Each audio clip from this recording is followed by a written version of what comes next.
நான் பைப்புன்னு சொல்லி ஒரு ப்ராக்டிஸ் பண்ணுவேன். நிறைய பேர் கேட்டிருக்க மாட்டீங்க, அது ஒரு ஃபார்முலா. பைப்பு அப்படின்னா ப்ரிப்ரேஷன், எந்த ஒரு விஷயத்துக்காக ப்ரிப்பேர் பண்ணணும். அப்புறமா அதுக்கு இனிஷியேஷன் இருக்கணும். ஓகேங்களா?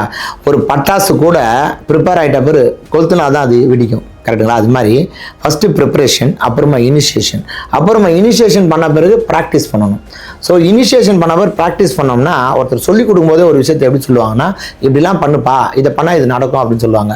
ஸோ அதுக்கு நான் ப்ரிப்பரேட் பண்ணிவிடுவோம். அவங்க இப்படி பண்ணுப்பான்னு சொல்லிட்டு இனிஷியேட் பண்ணி விட்டுட்டு போயிடுவாங்க. அப்போ என்ன பண்ணணும்னா, நம்ம அதை ப்ராக்டிஸ் பண்ணணும். ஸோ அதை ப்ராக்டிஸ் பண்ணிட்ட பிறகு என்ன பண்ணணும்னா, ப்ராக்டிஸ் பண்ணிவிட்டு சும்மா ப்ராக்டிஸே பண்ணக்கூடாது. எதுக்கு ப்ராக்டிஸ் பண்ணோம்? சக்ஸஸ்ஃபுல்லாக அது எக்ஸிக்யூட் பண்ணுறதுக்காக.